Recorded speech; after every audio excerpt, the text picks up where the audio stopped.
یعنی لونڈی اور غلام سے جو بچہ پیدا ہوگا وہ ماں کا بیٹا کم اور ماں کا باپ بولو زیادہ، ماں کا مولا اور ماں کا آقا زیادہ ہوگا.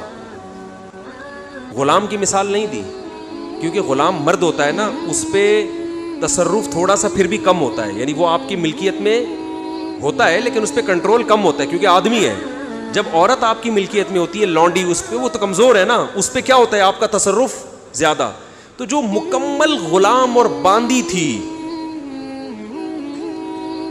وہ جب جنے گی جس نسل کو، تو ہونا تو یہ چاہیے تھا کہ جس نے جنا ہے اس کا مقام اونچا، لیکن جس کو جنے گی نا وہی اس پہ کیا کرے گا. یعنی ماں کا تو ایسا حق ہے نا، ماں کو تو ساری دنیا جانتی ہے نا کہ ماں نے کیسے گود میں پالا، کیسے جنا، اور لوگ ماں کے تانے دیتے ہیں نا.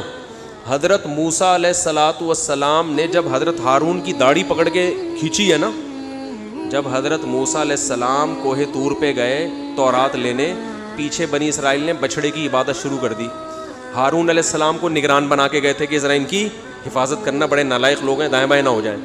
تو جب واپس آئے تو دیکھا کہ وہ کیا کر رہے ہیں، بچڑے کی عبادت. تو حضرت موسیٰ کو سب سے پہلے غصہ کس پر آیا؟ حضرت ہارون پر. اپنے بھائی کی داڑھی پکڑ کے کھینچی کہ ما منعک اذ رأیتہم ضلوا، یہ گمراہ ہو رہے تھے، آپ نے روکا کیوں نہیں؟ تو حضرت ہارون نے کیا کہا؟ باپ کا واسطہ نہیں دیا بلکہ ماں کا. لا یبن ام، اے میری اماں کے بیٹے، اے میری ماں کے بیٹے، کیونکہ یہ رشتہ فوراً سمجھ میں آتا ہے. ماں کا واسطہ کیونکہ محبت کی علامت ہے نا. ابا جو ہے نا وہ تربیت کے لیے اللہ نے بنایا ہے، وہ محبت واپس زیادہ ابا سے امیدیں نہیں لگایا کریں. ابا کی ایک الگ ویلیو ہے، محبت بہت زیادہ کرتے ہیں ابا، لیکن وہ جتلاتے نہیں ہیں. وہ کہہ رہے ہیں تمیز سے زیادہ لاڈ پیار دکھاؤ گے نا ابا، یہ ہو گیا تمیز سے بیٹھ وہاں جا کے آرام سے، ٹھیک ہے نا. جو بات ہے ادب تمیز، ماؤں کو زیادہ ادب تمیز نہیں، ماؤں کو لاڈ چاہیے ہوتے ہیں. تو اس لیے ابا محبت تو بہت کرتے ہیں لیکن وہ آسانی سے سمجھ میں نہیں آتی کیونکہ تعظیم اس پہ غالب ہوتی ہے.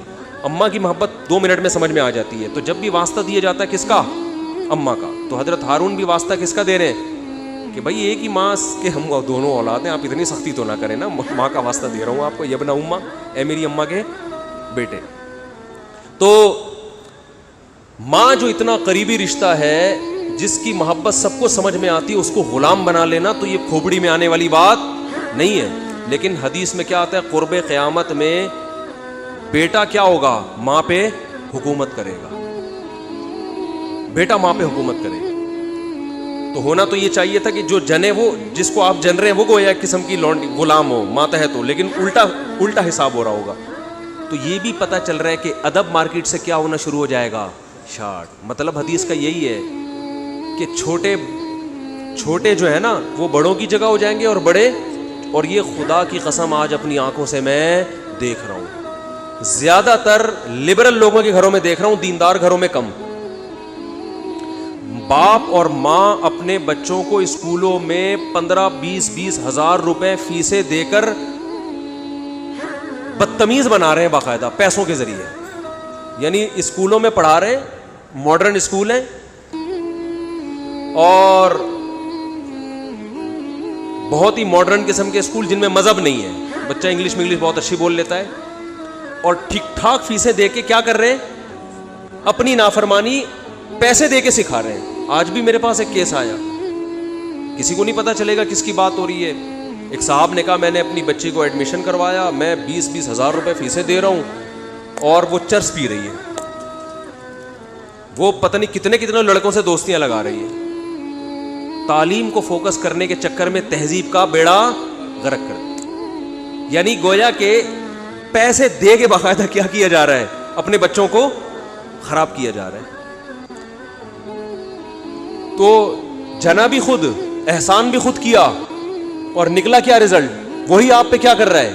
حکومت. وہ آپ کی ایک بات ماننے کے لیے تیار نہیں ہے. تو یہ وہ دور ہے جس سے ہم گزر رہے ہیں. تو اس میں بھی ادب کی تلقین کی گئی ہے. جب کچھ اس طرح کے لوگ آتے ہیں نا میرے پاس کہ باپ بیٹا بیٹھا ہوا ہوتا ہے اور باپ اپنے بیٹے کی شکایتیں کر رہا ہوتا ہے بڑے دھیمے لہجے میں کہ بچے کو غصہ نہ آ جائے, اور بیٹا جواب دے رہا ہوتا ہے بڑی اونچی آواز میں. یہ میں نے بہت دیکھ لیا ہے, بہت دیکھ لیا اپنی زندگی میں. اس سے مجھے فوراً وہ حدیث یاد آتی ہے کہ اس کو باپ ہونا چاہیے اور اس کو بیٹا. باپ کو یہ ڈر لگتا ہے کہ یار اب میری اولاد ہے یار, میں کوئی اونچی آواز سے وہ سخت ایک دم میٹر نہ گھوم جائے اس. دیکھو یہ اولاد کے نالائق ہونے کی علامت ہے کہ آپ نے اپنے باپ کو یہ اتھارٹی نہیں دی ہے کہ وہ آپ کو ڈانٹ سکے. اگر آپ کا باپ آپ کو ڈانٹتے ہوئے گھبراتا ہے نا, خدا کی قسم یہ باپ کے خراب ہونے کی دلیل نہیں ہے, یہ اولاد کے خراب ہونے کی دلیل ہے. یہ اولاد کے خراب, وہ ڈر لگتا ہے اس کو کہ یار کچھ بول دوں تو ایسا نہ ہو ناراض ہو جائے.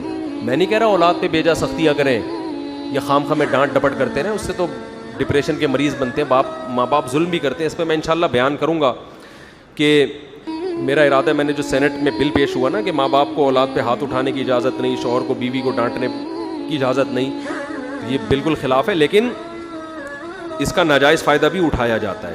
تو ماں باپ کو بلا وجہ اولاد پہ ہاتھ اٹھانا شرعاً جائز. آج ایک صاحب بحث کرنے لگے کہ مجھے اجازت دی ہے شریعت نے کہ میں اپنے بچے کو تھپڑ مار سکتا ہوں. میں نے کہا آپ کو اجازت شریعت نے نہیں دی ہے کہ بلا وجہ آپ اپنے بچے پہ ہاتھ اٹھائیں, اور خاص طور پہ نابالغ پہ. نابالغ کے حقوق اسلام میں بہت زیادہ ہیں. ماں کو اجازت نہیں اپنا غصہ آپ کسی اور پہ رہے نکال کس پہ رہی ہے. میں نے ماؤں کو دیکھا ہے, طبیعت خراب ہے, جھنجھلا رہی ہے, بچے کو پڑھ کے طبیعت سے کوٹ دیا اس کو, وہ بیچارہ. بعض بچے ماں کی چنگیز خان جیسی مائیں ہوتی ہیں, وہ بچے ٹھٹر ٹھٹر کے ان کی جو گروتھ ہے نا وہی رک جاتی ہے ان کی. اتنا سختی کا ماحول انہوں نے گھر میں دیکھا ہوتا ہے. تو یہ نہ باپ کے لیے جائز ہے اور نہ ماں کے لیے. تو اس میں علماء کے واقعات بھی سناؤں گا کہ اپنی اولاد کو مارنے سے پہلے کیا ان کے اصول تھے کہ ہم